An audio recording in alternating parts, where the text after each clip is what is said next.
Episode की शुरुआत होती है जहाँ पे डार्क मोनार्क कहता है कि अगर ये बीस्ट यहाँ पे रैम्पेज करेगा तो हमें यहाँ से रिट्रीट करना ही होगा।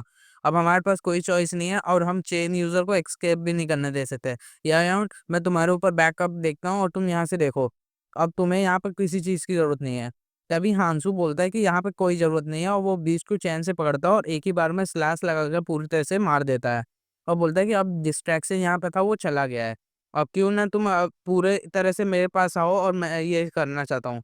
फिर वो बोलता है कि हांसू उसी की तरफ दौड़ता है और वो डार्क मोनार्क सोचता है कि ये बंदा पूरा मॉन्स्टर है। और फिर वो बोलता है कि पूरे क्लैन मेंबर को कि अटैक करो इसके ऊपर और सारे क्लैन मेंबर उसके तरफ दौड़ते हैं और हांसू उधर देखता है। और फिर देखते हैं कि वो चैन से एक एक करके सबको मारने लगता है और फिर डार्क मोनार्क बोलता है कि मैंने तो सुना था कि ये इसका रूमर था कि ये किसी को मारता नहीं है, आखिर ये झूठ है। तभी उसके साथ की लेडी बोलती है येओन की इन्फॉर्मेशन एकदम यूज़लेस है। तभी उसके तरफ डैगर बढ़ता है और येओन उसको रोकती है। और वो बोलती है कि मैंने सुना है कि वो स्ट्रांग है पर मैंने कभी भी उसको फाइट में स्किल यूज़ करते हुए नहीं देखा। जो मेरे को लग रहा है डेफिनिटली उसके पास कोई यूज़फुल स्किल नहीं है। तभी डार्क मोनार्क बोलता है कि मैं इस बार आखिरी बार तुम्हारे ऊपर ट्रस्ट कर रहा हूँ और ये एक तरह से हमें इसको फिर ज़्यादा नंबर्स के हिसाब से ओवरवेल्म करना होगा। और आखिरकार देखा जाए तो इसके पास अगर डिफेंसिव पावर स्किल्स प्रॉपर नहीं है तो इसको हम फिर ओवर पावर कर सकते हैं। तो सब लोग अपने स्किल्स को प्रिपेयर करो और सारे मेंबर एक साथ से अपने स्किल के थ्रू अटैक करो इसके ऊपर और इसके मूवमेंट को ब्लॉक करो। और सब लोग वहां पे उसकी तरफ दौड़ के बोलते हैं कि हाँ मोना। और हांसू उधर से जंप करता है पर येन बोलता है कि अच्छे मूव्स है चेन यूजर, पर तुम अब इसको डॉज करके दिखाओ। और हांसू बोलता है कि मैं इसको डॉज नहीं कर पाऊंगा। और तभी वो बोलता है कि मेरे को इसको काउंटर करना होगा और जैसे उसको काउंटर करता है उसके कई सारे हाथ में क्रैक्स आने लगते हैं और बोलता है कि ये बहुत ज़्यादा स्ट्रांग है, मैंने नहीं सोचा था कि इसका डैमेज इतना स्ट्रांग होगा। तो कई सारे 3 लोग उसके ऊपर अटैक करने जा रहे होते हैं, बोलते हैं कि अब हम इसको आगे नहीं बढ़ने देंगे। तभी हांसू उनको एक-एक करके मार देता है और वो रून्स निकाल लेता है। तभी हांसू का जो बीस्ट होता है वो रून ईटर खाने लगता है और रून ईटर स्नेक बोलता है कि ये तो मज़ा आ गया। और तभी वो लोग देख के हैरान हो जाते हैं कि ये बंदा मॉन्स्टर को भी साथ में लेके चल रहा है और वो रून्स को अब्ज़ॉर्ब कर रहा है। तभी डार्क मोनार्क बोलता है कि इसको रोको वरना ये पावर इसके थ्रू गेन कर रहा है और वो सोचता है इसका सोचना है कि लग रहा है कि ये हम लोग को मार के यहाँ पे स्ट्रांग हो रहा है। तभी देखते हैं कि उधर धुआं होता है, वही लेडी अपने मैजिक का इस्तेमाल करके उसके पैर के रूम्स खड़ा कर देती है और वो उसको जकड़ लेती है। तभी येयोन उसके ऊपर कूदती है और हांसू उसको अपने चैन से रोकता है, पर डार्क मोनार्क बोलता है कि अभी भी पूरा नहीं है। अब ये यहाँ से दूर ज़्यादा नहीं जा सकता और इसको हमें बैक डाउन करना पड़ेगा और यहाँ पे हमें सबको इस्तेमाल करना होगा, चाहे जो भी हो। हमें अपने फॉलन कॉमरेड्स और अपने फॉलन फैमिली के लिए ये सब करना होगा। आखिरकार मैं ही तुम्हें गाइड करूँगा और तुम्हें जीने के लिए तुम्हें रिवेंज लेना ही पड़ेगा। और वो सोचता है कि ये ज़रूरत है। आखिरकार मेरे को भले ही क्यों ना क्लैन मेंबर को फाइट करने के लिए ये कंडीशन में करना पड़े। तभी हांसू सोचता है कि आखिरकार ये कैसे कर रहे हैं? ऊपर से ये पूरा क्लेम कर रहा है अपने क्लैन मेंबर के ऊपर। अगर देखा जाए तो ये लोग वीक है, तब भी ये लोग किसी भी कंडीशन में लड़ने के लिए तैयार है। और यहाँ पे मैं ज़्यादा देर तक डैमेज नहीं ले सकता। तभी डार्क मोनार्क हँसता है और बोलता है कि अब ये टाइम है ईज़ी जाने के लिए नहीं है। मेरे को ये जल्दी ही खत्म करना होगा। तभी हांसू बोलता है कि इसको जल्दी से पकड़ लो और फिर तभी देखते हैं कि वो फिर से फँसने वाला होता है, पर वो बोलता है कि नहीं इस बार नहीं और वो मैजिक सर्कल पे मारता है और वो लेडी सोचती है कि आखिर मेरा स्किल डीएक्टिवेट कैसे हो गया और हांसू उसको तेज़ी से उसके तरफ बढ़ता है।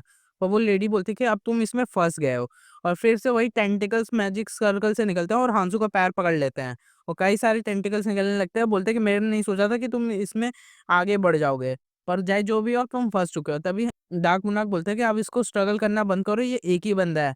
अब ये बहुत देर से साँस ले रहा है और तभी वो अपना ब्लेड निकाल के बोलता है, "अब तुम्हें इसकी प्राइस देनी पड़ेगी, जो तुमने इतनी जल्दबाज़ी दिखाई।" और हांसू के ऊपर हमला करता है और वो स्लैश सीधा हांसू के कंधे पे लगता है और डार्क मोनार्क बोलता है कि, "अब मैं जीत गया हूँ। अब मैं जीत गया हूँ मैं अपने बेटे के लिए। अब मैं बेटे को अपने रिवाइव कर पाऊँगा और ये मेरा पहला स्टेप होगा मेरे गोल की तरफ।" और वो बहुत तेज़ी से हँसने लगता है। तभी हांसू बोलता है कि, "अब तुम बात करना बंद कर चुके हो?" और फिर उसका स्वॉर्ड पकड़ लेता है और फिर बोलता है कि, "वैसे देखा जाए तो मैं नहीं, तुम ट्रैप में फँसे हो।" और फिर वो बोलता है कि इस जगह पे अब तुम अपने आप को डिफेंड भी नहीं कर पाओगे। तभी वो अपना डैगर निकालता है, बोलता है कि अब तुम यहाँ से एक्सेप्ट नहीं कर सकते और जाए इस डिस्टेंस पे। और तभी डार्क मोनार्क हैरान हो जाता है और हांसू हँसता है। तभी देखते हैं कि डार्क मोनार्क उस अटैक को डिफ्लेक्ट कर देता है और फिर वो बोलता है कि इडियट, तुम्हें क्या लगा सिर्फ मेरे ही पास तो एक ही वेपन होगा? सिर्फ तुम क्या सोचे तुम्हारे ट्रिक्स मैंने सब देख लिए और वो काम करने वाले नहीं है मेरे ऊपर। तभी हांसू बोलता है ऐसा क्या? पर तुम्हें यहाँ पे गलत आइडिया है। वैसे देखा जाए तो मैंने कभी ये नहीं कहा कि चेन से ही सिर्फ मेरे ओनली वेपन है। तो तभी वो एक डैगर को समन करता है और डार्क मोनार्क बोलता है ये क्या हुआ? और तभी हांसू उसकी तरफ छाती पे डैगर फेंक के मार देता है और उसको घायल कर देता है। तभी वो लेडी बोलते है कि मोनार्क, और वो सब लोग चिल्लाने लगते हैं कि इस हांसू के ऊपर कि मोनार्क से दूर हो जाओ, वरना हम तुम्हें माफ नहीं करेंगे। तभी डार्क मोनार्क बोलता है कि तुम्हें क्या लगा, तुम अपने बॉडी को एक चारे की तरह इस्तेमाल कर सकते हो क्या? यही तुम्हारा चांस है? सब लोग इसके ऊपर अटैक करो, वरना ये अपने वुंड्स को रिकवर कर लेगा। और फिर सब लोग उस पे अटैक करने लगते हैं कि फिर बोलते हैं कि आखिरकार अब तुम्हें हम नहीं छोड़ेंगे। फिर हांसू बोलता है कि तुम्हें अगर किसी को मारना है तो तुम्हें खुद से पहले मरने के लिए प्रिपेयर होना पड़ेगा, और ये रिज़ॉल्व है। अब तुम यहाँ पे मरते-मरते देखो अपने सारे सबॉर्डिनेट्स को मरते हुए। और हमें कुछ देर बाद का दिखाया जाता है जहाँ पे हांसू पूरे लोगों को हरा देता है और वो येऑन को वहाँ पे पकड़ा होता है। और तभी डार्क मोनार्क बोलता है, आखिर क्यों? आखिर क्यों मेरे रास्ते में तुम आ रहे हो? आखिर मैंने तुम्हारा क्या बिगाड़ा है ऐसे? और ये तुमने जो रूल सेट किया है, आखिर ये एकदम रिडिकुलस रूल्स, यहाँ पे जब सारे ट्रैवल्स एक दूसरे को मार रहे हैं, तभी हांसू बोलते हैं कि फिर से दोबारा, और तभी वो अपने पास का सोचने लगता है कि ये घटिया से रूल के वजह से जो तुम्हारे ऑर्गेनाइजेशन ने लगाया है, इसके वजह से तुम मेरे को चेज़ करो और तुम मेरे ऊपर अटैक करो, वो भी सिर्फ़ रिवेंज के लिए। तभी कांगटे कहता है कि क्या? आखिर तुम्हें कितना नहीं पता कि तुमने कितने 100 लोगों को मारा है और तुमने कितने सारे क्लैन मेंबर्स को? कांग हांगसू यहाँ से हटो वैसे, वरना मैं इसके खोपड़ी को उड़ा दूँगा। फिर तभी डार्क मोनार्क बोलते हैं कि आखिर कोई भी मैटर हो, ये दुनिया ऐसी है कि यहाँ पे सब कुछ ऐसे ही होगा। तुम जितने भी लोगों को बचाने के कर लो, पर तुम यहाँ पे अंत में मारे ही जाओगे। और वैसे कार देखा जाए तो सोजोंग ने और मिंटे ने भी पहले मरते हुए यही कहा था, पर क्या गलती उन्होंने ये कमिट की थी। और वैसे देखा जाए तो उनकी कोई गलती नहीं थी, पर मैं अपने बेटे और बेटी को भी नहीं बचा पाया, और ये सब तुम्हारे हिपोक्रेट्स की वजह से। और ये जो डिस्गस्टिंग मोनार्क्स थे, मैं इस दुनिया को बहुत तरह से बुरे तरह से मारना चाहता हूँ। मैं यहाँ पे सब चीज़ को डिस्ट्रॉय करना चाहता हूँ, चाहे वो ह्यूमन्स हो, मोनार्क हो, या फिर ये दुनिया।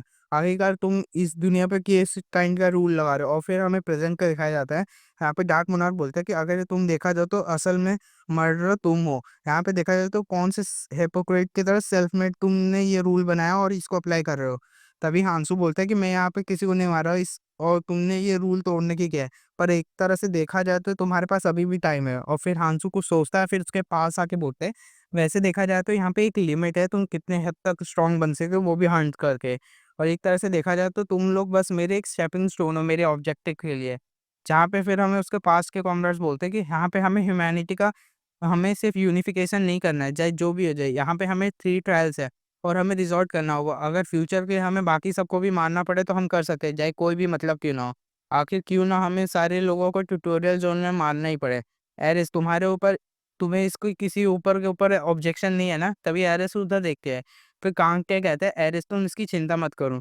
वैसे देखा जाए ये इम्पोर्टेंट मैटर मैं तुम्हारे लिए हैंडल कर सकता हूँ। वैसे देखा जाए तो मैं किसी को भी मार सकता हूँ, भले ही उसके ट्रेज़र के लिए क्यों ना हो।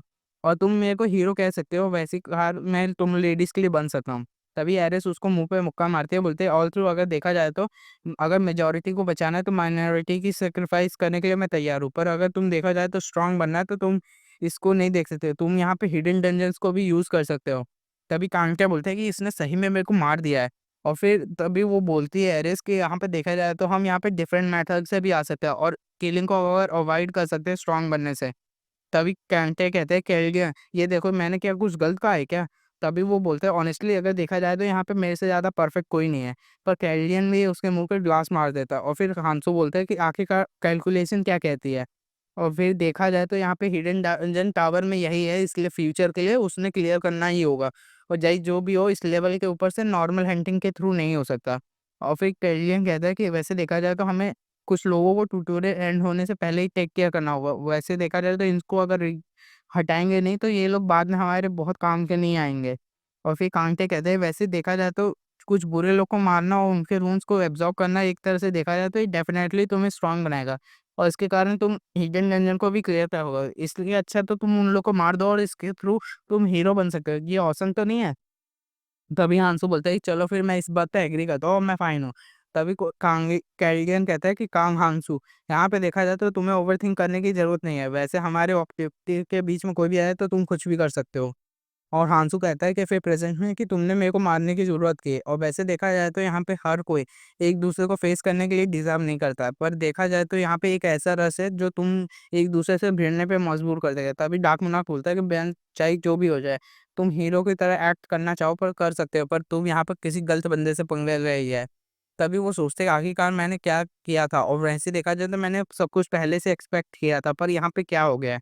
तभी डार्क मोनार्क बोलते हैं अगर तुम मेरे बेटे को कभी ढूँढो, मेरी तरह आँखें लाल है, तो उसको बचा लेना। तभी हांसू बोलते हैं मेरे पास इस चीज़ का टाइम नहीं है, पर अगर मेरा प्लान सही तरीके से गया तो बाकी लोग के साथ-साथ तुम्हारा बेटा भी ज़िंदा रहेगा। और फिर उसको बोलता है कि मेरे को यहाँ पे एक भी बात तुम्हारी समझ नहीं आ रही, डार्क मोनार्क बोलता है, और हांसू उसको एक स्लैश लगा के मार देता है। वो बोलता है ऑलराइट देन, अब यहाँ पे सब काम हो गया। तभी हमें दूसरे साइड का दिखाया जाता है, वही लड़की का। यहाँ पे वो लड़की चिल्ला के गेट के पास बोलती है आखिरकार इस धरती पे हो क्या रहा है? मैं इस जगह को प्रोटेक्ट क्यों कर रही हूँ? तभी उसका साथी बोलता है कि तुमने इस जगह को छोड़ने से पहले चूज़ किया था। और फिर वो बोलती है कि मेरा क्या करूँ? यहाँ पे मेरा इंस्टिंक्ट ब ज़ोर-ज़ोर कह रहा है कि वो औरत बहुत ज़्यादा डरावनी है। और वैसे देखा जाए तो अगर हम उसको शांति से फ़ॉलो करेंगे तो हम कुछ गलत चीज़ में नहीं पकड़ेंगे। और वैसे देखा जाए तो हमें कोई ज़रूरत नहीं है उसको एम्बुश करने की। तभी हांसू उधर अपना अपीयरेंस चेंज करके आगे जाता है और फिर बोलता है कि वैसे देखा जाए तो मैंने सही पर्पज़ के लिए तुम लोग को यहाँ पे छोड़ा था। अच्छा हुआ तुमने इस जगह को प्रोटेक्ट किया है। तभी वो लड़की बोलती है ऑफ़ कोर्स हम यहाँ पे सब लोग कैप्चर कर लिए जो यहाँ पे फ़ॉलो कर रहा था। तभी हांसू सोचता है कि मैंने नहीं सोचा था कि यहाँ पे इसको मेरे को मारना पड़ेगा। पर देखा जाए तो ये अच्छा रैप अप किया है। और चाहे जो भी हो इसने जो भी किया है। तभी वो वहाँ से जाते हुए बोलता है गुड वर्क तुम अब यहाँ से जा सकते हो। तभी वो लड़की बोलती है हाँ, हाँ, क्यों नहीं? क्या ये सिर्फ़ यही इतना है? और फिर वो लोग हैरान हो जाता है उसका ग्रुप कि क्या अब यहाँ से हम जा सकते हैं? तभी उसका साथी बोलता है मुनाक चलो फिर यहाँ से चलते हैं। वैसे भी देखा जाए तो हमें कोई दूसरा रास्ता ढूँढना चाहिए क्या? तभी वो लड़की बोलती है कि नहीं हमें सीधा ही जाना चाहिए। तभी वो बोलता है क्या? फिर वो बोलता है कि नहीं मेरे को किसी पर्सन को ढूँढना है आगे। तभी वहाँ पे डेविल फ़ेरी आ जाता है। वो बोलता है कि ओह माय! ये बहुत ही अच्छा है। चलो यहाँ पे न्यू ट्रैवलर्स यहाँ पे आए हैं। चलो अच्छी बात है। अब ये बहुत ही ज़्यादा इ इंटरेस्टिंग होता हुआ जा रहा है। चलो फिर इसकी शुरुआत करते हैं। और वो उसका लड़की का ग्रुप भी वही क्रॉस के सामने आ जाता है। बोलता है कि अब ये रिगार्ड्स ये क्रॉस है जो तुम इसको यूज़ कर पाओगे। और हमें अलग फ्लोर का दिखाया जाता है जहाँ पे हांसू अपने ओरिजिनल अपीयरेंस में आ जाता है। हम बोलते हैं कि अब इस अपीयरेंस की कोई ज़रूरत नहीं है, पॉइंटलेस है। और ये एक ऐसी जगह है जहाँ पे सारे जितने ट्रैवल स्प्लिट हुए थे वो यहाँ पे एक जगह पे गैदर होते हैं। जब वो इस रूम को पास कर लेता है तब यहाँ फर्स्ट रूम है जो यहाँ पे थर्ड फ्लोर के बाद आता है, जो है फोर्थ फ्लोर प्रिपरेशन रूम। और वहाँ पे कई सारे लोग इकट्ठा होते हैं और हांसू सोचता है कि अब मैं अपने ऑब्जेक्टिव के पास बहुत ज़्यादा पास में हूँ और ये है टावर आइलैंड का सबसे मेन ऑब्जेक्टिव।